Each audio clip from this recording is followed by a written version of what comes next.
Hi folks, Ryan Honeyman here from Lift Economy. Many folks have come to us over the last 10 years and asked, how do I get more involved in creating an economy that works for the benefit of all life? They also ask, what skills and experiences do I need to help make this transition? So 3 years ago, we created something called the Next Economy MBA to help address this and similar questions. Lift Economy's Next Economy MBA is an online course that's designed for entrepreneurs, aspiring entrepreneurs, students, recent graduates, employees, and folks who want to learn more about transformational next economy strategies and businesses.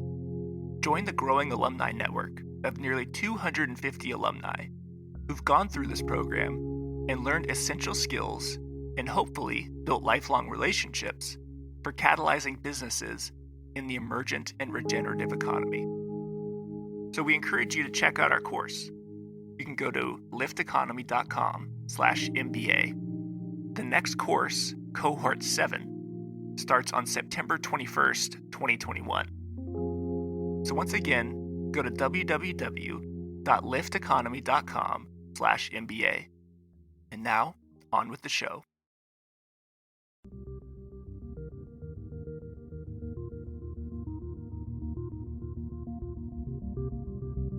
Welcome to Next Economy Now. The goal of this podcast series is to highlight the leaders who are taking a regenerative, bioregional, equitable, democratic, racially just, and whole systems approach to creating the new economy. Welcome, Avi. Thank you so much for joining us on Next Economy Now. Aaron, I'm so thrilled to be here. So we're really big fans, I have to say. And the first association Well, it's going to be a hard-hitting interview, I can tell. No, that's cool. The first association I had with your work is actually the movie The Take. So I thought we'd start there. Cool. For our listeners who haven't yet seen it, could you tell us a little bit about how you got started with that movie, why you did that movie, and what it's about? That's great. I mean, I think for this podcast, that's a great place to start, actually, because the slogan for the documentary, The Take, was Fire the Boss. It's a portrait of a social movement and an extraordinary new economy that emerged in Argentina after their colossal financial crash of 2001. There were uprisings, similar in many ways to some that we're seeing today, not about racial justice, but about economic justice. And in the economic catastrophe that happened in Argentina, which was very much a creature of global finance, of Citibank writing the privatization rules, and other big financial institutions, hedge funds and banks, exploding a debt bomb over that country, which induced a currency crash and capital flight, and one of the worst economic crises in modern history, certainly in modern Latin America history, which has many, unfortunately. And in the wake of that crisis, people in Argentina, which had been the strongest middle-class economy in Latin America, with a strong industrial base coming out of from the 1920s on, and their kind of economic national project to have a strong industrial base, free college education in Argentina from the 1920s on. So there's a very powerful, strong, industrial, educated middle class. That whole economy went into free fall. And in the wake of it, there were many interesting social movements that sprang up. There were citizens' assemblies where people started meeting in parks and plazas under streetlights at night in the dozens or in the hundreds, and an explosion of direct democracy and horizontal organizing. There were barter clubs and alternative currencies.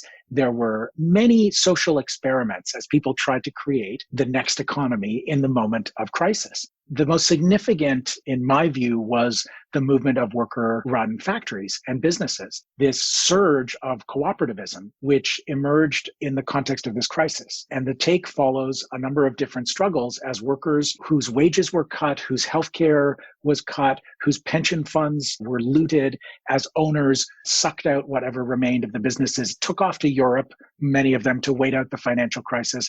There were all kinds of exposés of illegal capital flight as the banks colluded with the ownership class to get their capital out of the country. There's a scene in the film of $40 billion being driven to the airport in the dead of night in bank trucks. I mean, capital flight made real, right? And a country looted, as we say in the film, not a poor country, but a country made poor.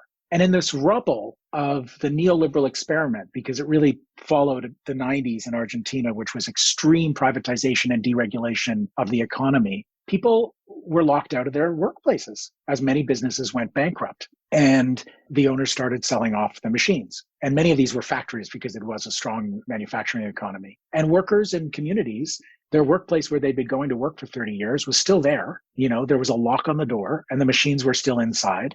And they were owed wages and benefits that had been stripped from them over the 6 months to a year preceding. And so many of them started going back into their workplaces and putting those workplaces back into production. And they were legal struggles as they tried to get legal recognition. They were struggles with the bankruptcy courts. And there were huge social and psychological struggles as workers who had all worked together under a boss were suddenly sitting literally in a circle looking at each other and trying to figure out how to rebuild their lives and their businesses and their salaries and their lives together. And they chose cooperativism as the tool. And they decided, because they were so disillusioned with the way their so-called democracy at the national level had colluded with international finance to rob them of their livelihood and of their economic stability, they invigorated democracy in their own lives and brought it into the workplace as an organizing principle. And so this explosion of worker co-ops in Argentina in the early 2000s, and then again after the global financial crisis of 2008, provoked by a debt bomb, sponsored by many of the same players and economic policies. When it went global almost a decade later, there was another wave of worker takeovers of businesses in Argentina.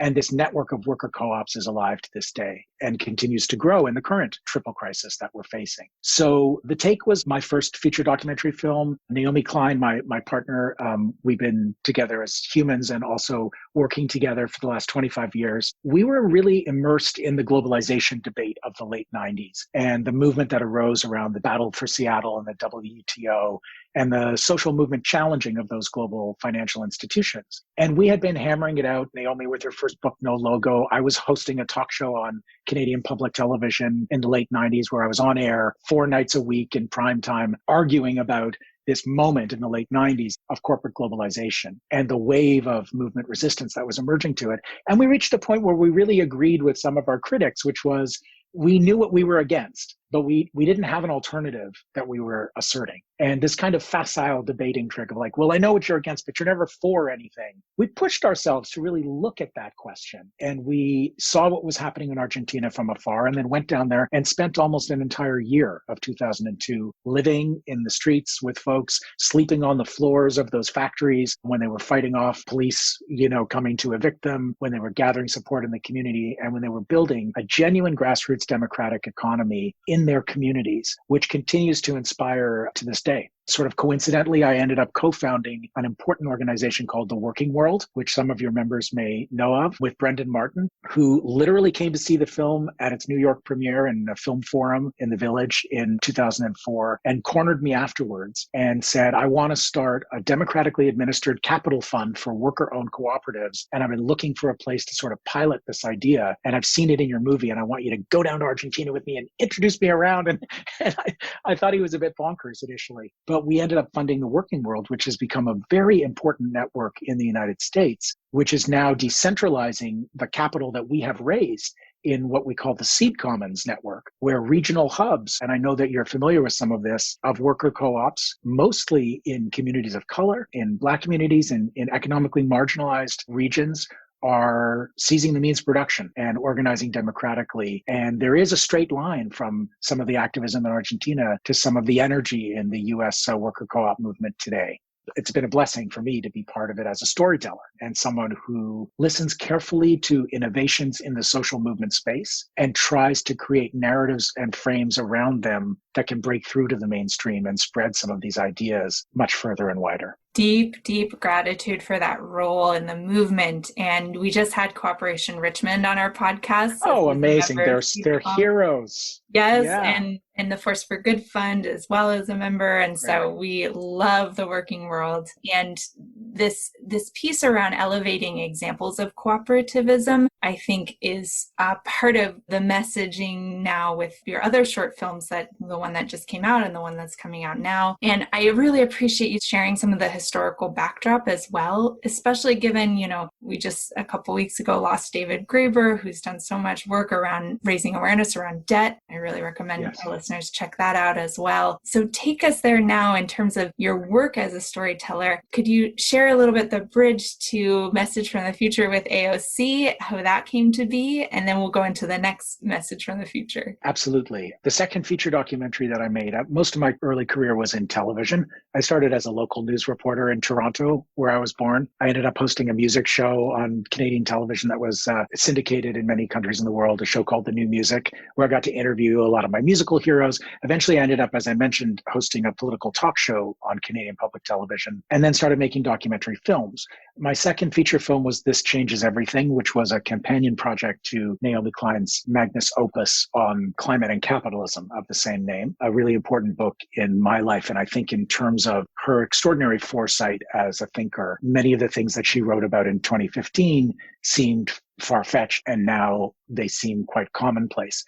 And in the wake of This Changes Everything, we ended up launching a political project called the Leap Manifesto, which kind of sprang out of the engagement campaign for the documentary film. And the Leap Manifesto was a 15-point political document that was born of a big social movement collaboration from a huge range of different issue areas and social movement and indigenous leaders and others in migrant justice and housing justice and anti-poverty, trade unions and environmentalists all came together around this plan to get Canada off of fossil fuels in a hurry in a way that systematically attacked the other great crises of our time, white supremacy, economic inequality, and the climate crisis. And this sort of holistic vision was really a kind of Green New Deal 1.0 in that it said, we don't have time anymore to take these crises on one at a time. They are linked in that the source of our crises intersect, and the solutions have to intersect too. And it requires a big coming together of social movements across all of our silos. And the systems of power in all of our countries have been very good at keeping us in our issue boxes, and many times fighting each other for resources, from philanthropy, for attention in the public sphere. And so there needs to be a movement of movements. We've always known this. And now the pandemic and the climate crisis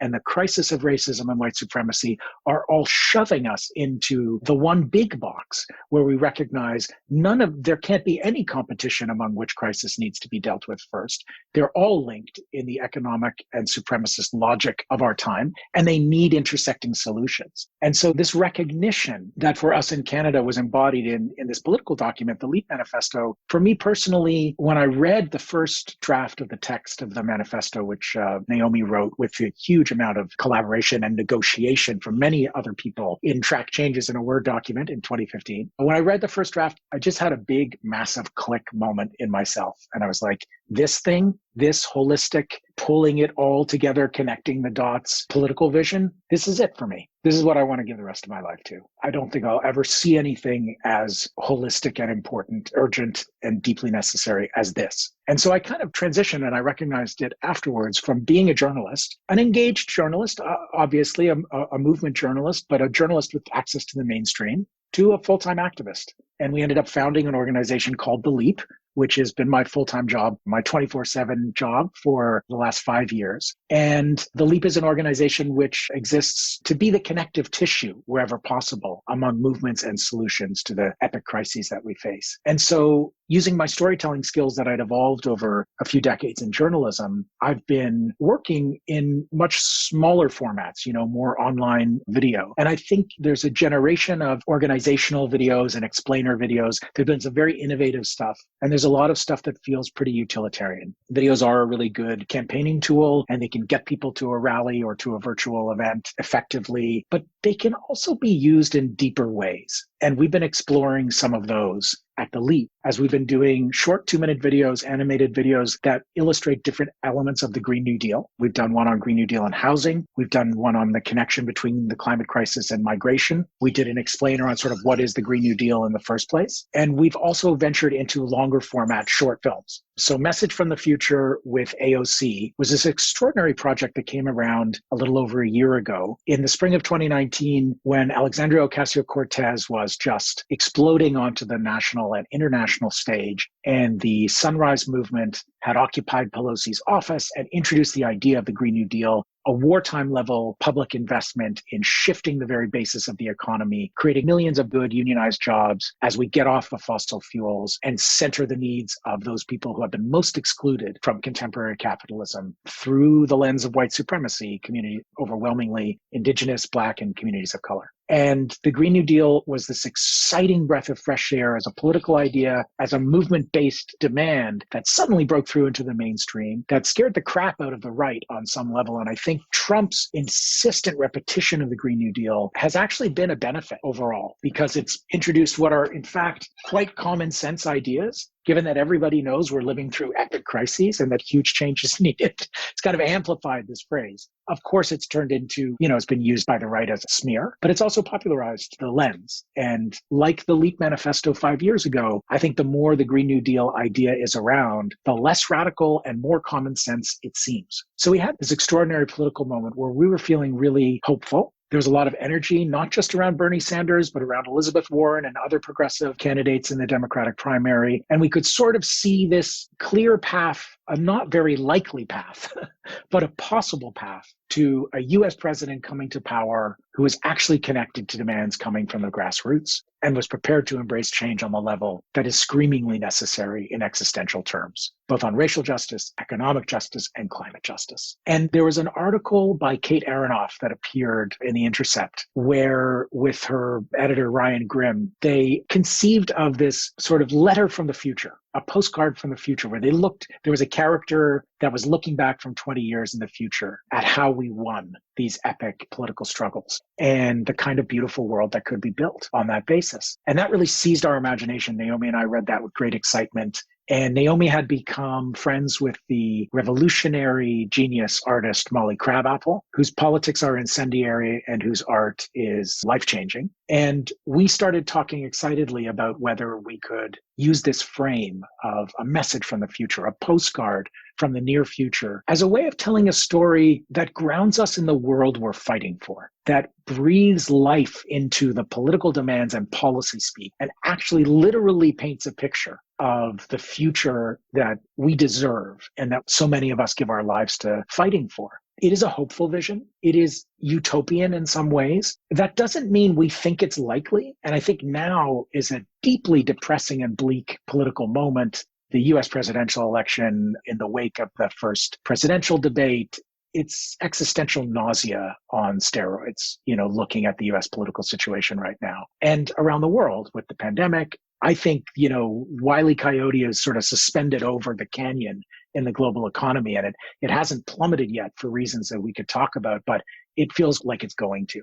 So it's not a moment when hope and utopia seems proximate or likely, but that doesn't mean that there isn't utility in breathing life into a vision of what we're fighting for and reminding people why we fight, reminding people what there is to be gained, and reminding people specifically what a justice-based world could look like, because we have no lack of apocalyptic narratives in our culture and in our life. Hollywood can't stop imagining the most disastrous future, right? So we're all really embedded in these really scary versions of the future. And now we're living one. We're living a dystopian present with fear and death and disease on every side and catastrophic fires. And I'm living in British Columbia at the moment. And as we speak, the sky is blanketed with smoke from wildfires that have disappeared from the front pages and the lead items in newscasts, but have not disappeared from the atmosphere here, hundreds and hundreds of miles from where the fires actually are. So we're surrounded by terror in this moment. And so it's a really challenging moment to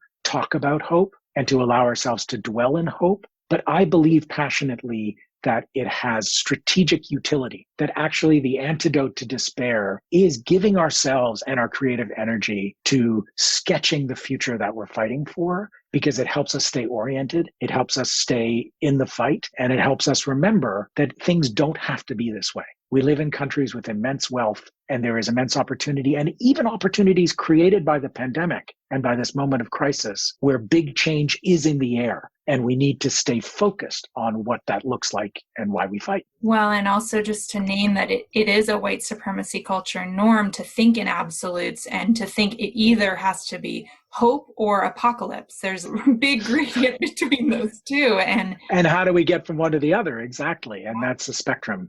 So I really encourage people to watch Message from the Future with AOC. It made me cry, and Me too, many times, but maybe maybe different colors of tears over there. And so this new film, do you want to share anything with listeners about it, or you want people to just watch it? And how should we bring people into this? Because I know it's launching, and it's a very exciting launch with all these partners. Tell us a little bit about that. Message from the Future with AOC hit a nerve, and I think is probably the most successful film or video that I've ever been connected with. It was seen more than 12 million times across platforms, and we know around the world. It seemed that this vision, a path to change, a theory of change embedded in the film, in that case, a kind of vision of new electoral figures, insurgent electoral figures like AOC, responding to, channeling, and being accountable to social movement forces that help get them elected, driving a brand new kind of politics and a vision of big change on behalf of the many, not the few. It really just lit people up. And your response, the intense emotional response, was one that we heard universally, that it really touched people. And it's almost like letting ourselves hope for 8 or 9 minutes opens up a lot of the grief, the climate grief, the grief about all of the crises that we're facing, that we're holding back all the time. And now the grief and loss and fear of the pandemic. When we give ourselves permission to dwell in hope for a moment in time, it seems to open up all of this deep emotional stuff, which I think is really necessary. And I think there's a lot of unprocessed grief floating in the air these days. And maybe hope is not like a thing that drives it away or necessarily an antidote to it. Maybe it is an opening for us to feel all the feelings and to channel some of that grief and fear into action. And so I see hope as a transformative force, maybe a catalyst, rather than an opioid, or as Marx called it, an opiate for the masses. So I think that the AOC film, it surprised us how deeply people connected with it. And so from the beginning, and its sort of surprise success as it traveled around, we wondered whether we were onto something as a kind of form. But we all went back to the other things we were doing and didn't think like, franchise. We don't really think like business people. So it wasn't until March, when the pandemic and lockdown were really starting to bite, that Naomi and Molly and I got on the phone to say, is this a moment where we would kind of have the chutzpah to assert another positive vision? Because we saw already in the early days of the pandemic how much it was teaching us, how slowing down, being forced to slow down, was giving people time to think, and was also revealing all of the people who weren't allowed to slow down, who were being driven into ever further danger and industry and extra work and overtime as they delivered food and picked food and packed food, and the Amazon warehouse workers and the migrant farmers in the fields in clouds of smoke in a pandemic, keeping people alive by putting their own lives at risk. All of that suddenly sort of became clear. The invisible essential economy became visible for so many people. And it seemed like an opening. And then suddenly trillions of dollars are being spent in Trump's America. They're mostly 99% going in exactly the wrong direction. And yet in countries around the world, like in my country in Canada, marginally better, but still the signal that there were vast public resources available to keep the global economy afloat. After decades of being told that the cupboard is bare under neoliberal austerity thinking, suddenly there was endless money. And so politically, it just seemed like a moment to say, on so many levels, the pandemic is telling us what we already know we need to do. Do we dare to build another message from the future, this time mapping the path out of pandemic and to a saner, safer future for everyone? And this time it felt like the solution on offer wasn't as connected to the electoral sphere. And this time we wanted to do something that wasn't as parochial in America and was truly global. And so we started to cook up a sequel. I think it was about lessons from the pandemic, what it taught us, and how we listened. And it was about finding a way to speak more globally, which immediately to me, I thought multiple narrators. Actually, instead of zeroing in on one transformative figure like AOC, we've got to hear a chorus. And so I started thinking with my filmmaker brain, who would be the voices that would really lift this thing? And then the uprisings started to happen, and we saw the streets filled with people, and we saw white supremacy put square in the center of the global discourse. It was an immense relief. It was extremely exciting. It's also filled with the terror of the fact that people continue to be murdered, even as people start to stand up across societies, that there's now a contest going on that's in the foreground. That was when we connected with Opal Tometi, one of the 3 co-founders of Black Lives Matter. And Opal, from her position inside an extremely high stakes, series of intersecting leaderships around the Black Lives movements globally, answered the call and said, yes, I want to write this with you. And so Opal and I co-wrote the script, and Opal agreed to be one of the narrators. And then I just went, dream team, who are the greatest actor activists that I can think of that we might have a route to? And Emma Thompson and Gael Garcia Bernal both said yes instantly. It was like, yes. I've been doing this for a long time, and I've rarely felt the heart leap to the project in the way that they both did. And then we rounded it out with one of our great heroes, Nemo Bassi, who's a poet and a Nigerian climate justice warrior for many, many decades. And so we had our 4 narrators, and Opal and I wrote the script, and we somehow in the last 6 months brought to life Message from the Future 2, The Years of Repair. And the years of repair is one of those great Naomi Klein phrases that seems to kind of snap a whole bunch of ideas that are floating out there into sharp focus just when you say it. So we have so much to repair. We have to repair our economy. We have to repair our relationships to each other, to the earth, our relationship to history. Reparations is a word that comes from repair. And these next years, if we did them right as a global community, would be years of repair. And that's what we describe in the film. There's so many pieces of the film that I love, and I'm not going to give it away because everyone has to go and watch it. But one that and I love that it's worker cooperatives are featured prominently. Definitely. And global uprisings and really what you named around looking outside of just political Green New Deal mechanism for change. And that was really one of the takeaways for me, was this grappling with a discourse which I've felt for many, many years around the dilemma between iterative changes versus substantial overhaul of the system. And so anything you'd want to say on that, but that was one theme that I thought was addressed in your film that was beautifully done. I mean, as essentially a storyteller of social movements, it's a weird title, and I'm granting it to myself, so I would challenge myself even as I claim it.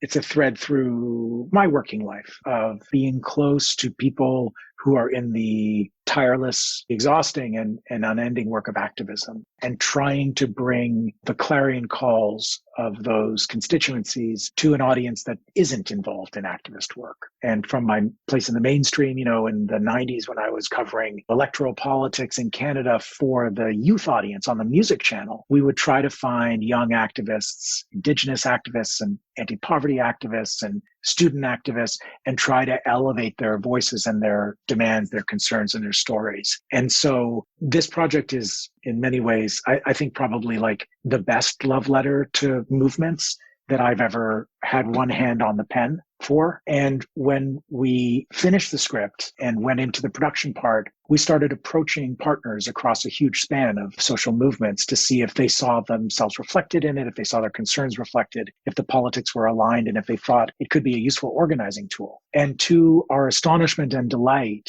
we had yeses again from some of those powerful movements in this political moment. So we're launching it with launch partners that include like the Movement for Black Lives and the legendary group out of Florida, the Dream Defenders, as well as La Via Campesina, the global peasant farmer networks, with a huge trade union federation, a global union federation in Public Services International, which represents like 700 affiliate unions, some 30 million plus workers, as well as Global Nurses United, and the Sunrise Movement and the NDN Collective, which was behind those extraordinary protests at Mount Rushmore when Trump visited there recently. And I know that you are connected to those folks on this show, and they are a really inspiring frontline group that is both providing one of the biggest COVID relief programs in Indian country at the same time as they're making the transformative, forward-facing political demand of land back. The two words that really summon a vision of justice for stolen land and people having lands returned. And what that looks like and how Indigenous jurisdiction intersects with other levels of government is like a conversation we urgently need to start having. So land back is a great example of one of the demands that's in the film. In the future that we envision, there's a land back program that starts the epic work of returning lands to Indigenous jurisdiction in the same way that the uprisings around racial justice are a kind of turning point in the future vision in the film when movements start coming together. And it's not just protests and marches in the film that achieve big change. They're strikes. They're workers disrupting the flow of capitalism in order to force change. And it's significant that they're not just symbolic marches, but they're an economic tool that really forces the economic powers to come to grips with a transformative political vision. It's part of the theory of change. The movie embeds many social movement demands and just imagines a future where it's not just that prison abolition is a thing. You know, Molly wrote on the walls of the prison in the first scene of the film, Department of Abolition, as if the ideas, just imagining when these ideas are so embedded in the mainstream, you know, marginal ideas that were fighting for political oxygen just a few months ago have moved into the mainstream of political discussion in the United States and elsewhere. And so all we do is imagine the trajectory continuing and advancing a couple of decades into the future where those things are not just common sense, they've actually been implemented. So we have a Truth and Reparations Commission rather than what we had in Canada, a Truth and Reconciliation Commission. So Canada's grappling with the injustices done to Indigenous peoples on the lands where we live and work is framed as this reconciliation project. And many Indigenous leaders have been saying in my country of Canada, you can't have reconciliation before you have justice. And we still don't have water to drink in a huge number of Indigenous communities. And we still are dying in disproportionate numbers from the pandemic. And there's still racist violence against us in the prisons and in the hospitals and in the criminal justice system and in society. And so how can you speak about reconciliation? So the Truth and Reconciliation model, which also had relatively unsatisfying results in South Africa, which is maybe the most famous TRC, because it didn't deal with the economic dimensions of apartheid. And it pretended that you could fast forward to reconciliation before you'd had justice. So in the film, we imagine a Truth and Reparations Commission, where it's not just about touchy-feely holding hands and feeling better about each other. It's about repair. It's about returning what was stolen. It's about reparations. And so the movement demands are interwoven through the film, not in a policy list, but in an imaginative journey through a story where these are things that just exist in the landscape as Molly brings them to life under her brush. And I think that was very important for us. And I think there are little signs that we were on the right tip. So when Molly did an illustration of the huge uprisings of the viral rent strike and then the essential workers strike, which we imagine as a global moment of reckoning that brings the global economy to a halt, this time blockaded by workers and forces big change, Molly put a protester in the front of the demonstration with a big sandwich board sign that said "People over profits," right? Which is a great slogan, been around forever. And then when Public Services International came on board as a partner, a launch partner, we asked them what campaign they wanted to feature, and it's their People Over Profit platform. So these ideas have been around for a long time. The film brings them together much more elegantly and quickly than I've done in this conversation. But they do really echo and reflect back a holistic vision of what social movements are calling for and bring it to life in a way that moves. I think it moves through time. It moves through the landscape of the imagination. It moves through our hearts. I really hope that it will move people and be of use as an organizing tool. What you just said even harkens to AOC, which paved the way for really this notion that until we imagine it collectively, that's the starting point. And I think particularly with something like reparations, many communities fall to the kind of scarcity framework of reparations impossible. It would never work. We don't have enough resources to even conceive of that. And the imaginative place of what would it look like if it actually were possible and we actually took action. I think that's so true. And I think the framework of scarcity has pitted us against each other for so long. As someone who had an awakening around the climate crisis fairly late in my life, only like 10, 15 years ago, I was slow to see that the climate crisis is not the overarching crisis. It's the expression of all the others. And so we can't compete for whose crisis gets dealt with first, like I was saying before. That's scarcity mindset talking. It's actually imagining a world that would respond to all of the crises, that we see all of our different places in it. It's possible to center multiple concerns and constituencies. And I feel like we have to now. We've left it too late on all fronts. And reparations and land back is a great example. Yeah. I mean, a few years ago when I first heard the phrase land back, I was like, so I come from Toronto. It's a city of like 5 million people now. So we're just going to give it back? How does that even work? And that's exactly as you say, that's scarcity thinking. But we have to have those conversations. We have to actually talk about what it looks like. We have to talk about a rebalancing. People hear defund the police. Whoa, wait a second. You mean there's going to be no police tomorrow? No, that's not what the campaigners who have popularized that phrase are talking about. They're talking about fully funding all of the things that are needed for people to live dignified lives: education, healthcare, having economic dignity, and addressing white supremacy and racism in the way that poverty is criminalized. Now imagine a city or a state or a country where the basics are truly taken care of, where nobody goes bankrupt because they don't have healthcare, where schools in Black neighborhoods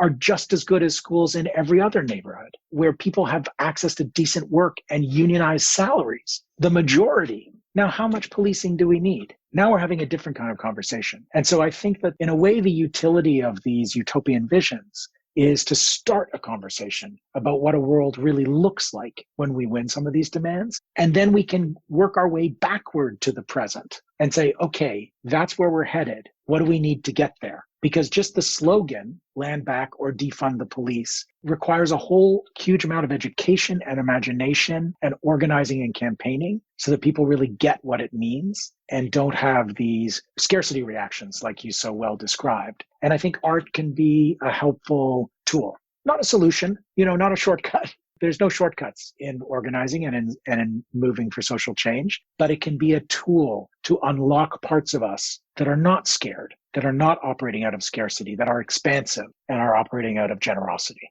I wish we had more time.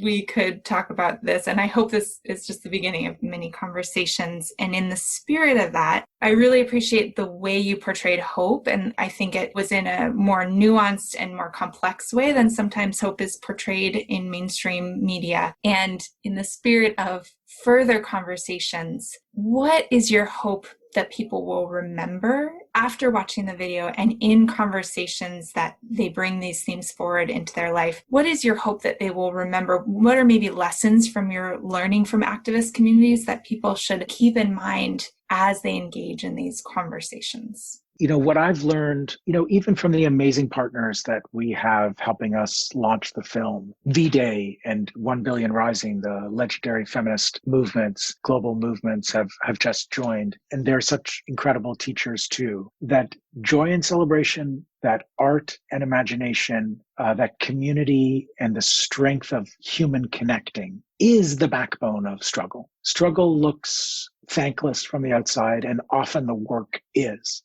But it is the joy of our human connections across time and space, across the bloody internet even, that anchors us in the struggle. And that struggle has to address all parts of us. We're not policy pamphlets. We're not political manifestos. We're human beings in all of our flawed glory. And activism needs to and can touch all parts of us. And I think that, for me, even just as someone who's worked in journalism, which is a pretty desiccated space a lot of the time, it's been really moving to be in touch with, I don't want to get too flaky here because I'm kind of like, I'm a bit of an existentialist myself, but I feel like there's an opening when we start talking about movements coming together, when we start imagining the futures we're fighting for, we start breathing life into them in artistic visions, and they touch a part of us that isn't in the brain and isn't in such the rational space. The rational part right now is pretty bad. if you look rationally at our prospects for engaging with all of the intersecting crises we face, we're not doing well. It doesn't look particularly hopeful. And so hope is not a stubborn insistence. Hope is a tool. Hope is a strategy. Hope is a place to refuel and regroup and reground. And that's what these projects have been for me. They've been openings to a different mode. And I think that the pandemic has opened that a lot for people. One of the first lines that really lands in the film is that the future was born in the terror and tenderness of the pandemic. And we have been feeling both of those things. And the tenderness is where there's a beautiful future that could still be built. Even if the future is really hard and apocalyptic, the tenderness is where we're going to build community and resilience and connection. What kind of people do we want to be? Even in a nightmarish future, what kind of people do we want to be? What kind of community do we want to build? Because there's a huge amount of hope and possibility in that, even though we can't control a lot of the external factors that are kind of baked in. So I feel like this kind of work restores a sense of agency. And I think that's what people feel when they connect with the film, that these little short films are helpful for them. They feel like, oh yeah, there is a point, right? There is this thing which is within reach. And okay, I don't think it's likely, but it's there. And that gives me a huge amount of strength. And honestly, that is what we need. And just going back to the first section of that comment there where you talked about joy being what fuels movements, I just want to honor that image in the film of actually bringing that joy and celebration outside and outside in more than human world as well. Yes. It's not only humans that need joy, it's more than humans too that absolutely that need that. So in closing here, our listeners will be very curious to know how they can support the amazing list of organizations that are launching this film: Indian Collective, La Via Campesina, Movement for Black Lives. Can you give our listeners just a few ways that they can be of support in that kind of larger, broadened movement lens? Absolutely. TheLeap.org is the home for us of the film launch and the project. And if you go to theleap.org, you'll find your way to the film page, and all of our partners and the campaigns that they're featuring are listed there. And that, is a hub to an exploration of all kinds of activism going on and specific campaigns, whether Land Back, whether People Over Profits platform, and all of the different organizations. And yeah, it's even lovely just to see these groups on a page together. We don't pretend that it's like a working coalition. It's sort of a paper coalition that they've supported the launch and they've committed to doing webinars and using the film as an organizing tool. It's not like this is the movement of movements we need. It's all arrived and this little 9-minute film is delivering it, but it is a story about the forces that need to come together. And it is really a great little hub for some of these intersecting forces that have come together around this vision, who are all doing life and death inspiring work in all of the different issue areas. Well, thank you so much, Avi, and big gratitude to your whole household as well. Because I know it shows up in your work as being a whole family affair. And it's a family affair around here, totally. That is definitely our theme song. Toma and Naomi and Smoke, your dog, and thank you for taking the time. This was really, really impactful for me to see the larger context behind the film, and I can't wait for our listeners to watch it as well and use it as an organizing tool in their own communities. Next Economy Now is a production of Lift Economy. To listen to all of our episodes, go to lifteconomy.com/podcast. That's LIFT economy.com/podcast. You can also sign up for our monthly newsletter at lifteconomy.com/newsletter. Please also rate and review our podcast on iTunes, Spotify, Stitcher, or wherever you get your podcasts. Thanks for listening.